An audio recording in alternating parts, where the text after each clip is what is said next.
কাজ, ক্রয় ক্ষমতা, বেঁচে থাকা, কোনটার চাইতে কম বলুন তো আমাকে?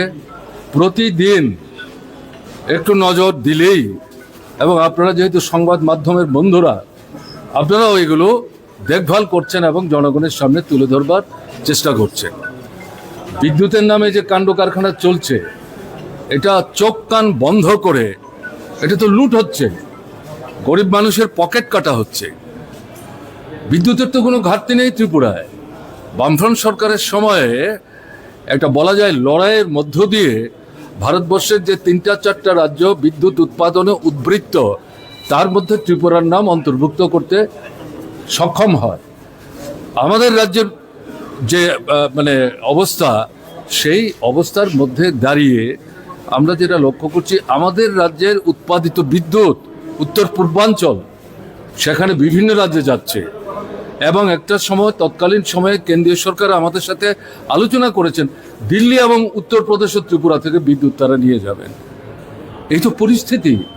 আজকে নূতন করে আপনার 1 কিলোওয়াট বিদ্যুৎ যেমন তৈরি হয়নি, আর যেটা তৈরি করার সক্ষমতা আমরা অর্জন করে গেছি এবং যতটা আমরা উৎপাদন করতে পারতাম, সেই জায়গাটাই তারা ধরে রাখতে পারছে না।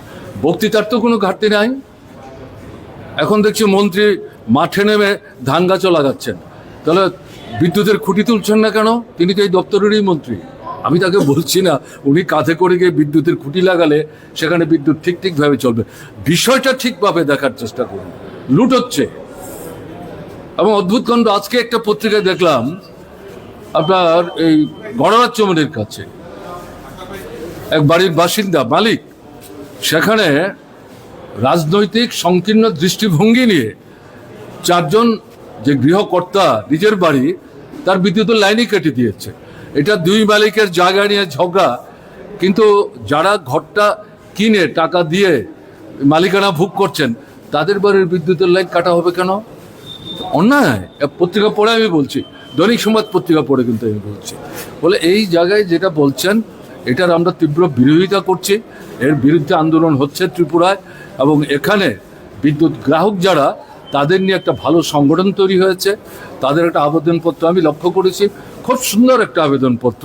এটাকে ভিত্তি করে মহকুমায় তারা সংগঠন তৈরি করছেন, ডেপুটেশন দিচ্ছেন, দাবি জানাচ্ছেন। মানুষ উত্তেজিত হয়ে পড়ছে। এর মধ্যে গোটা 3টা জায়গায় অফিসও আক্রান্ত হয়েছে। এটা আমি সমর্থন করি না।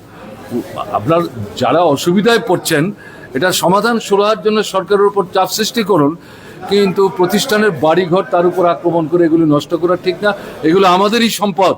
যারা এগুলো করছেন না ভেবে, ক্ষোভের মুখে, তারা নিজেরাও বুঝতে পারছেন না তাদের পকেটের পয়সা দিয়ে এগুলি তৈরি হয়। কাজে তাদের উদ্দেশ্যে আমার বিনীত আবেদন থাকবেন, ওই পথে যাবেন না।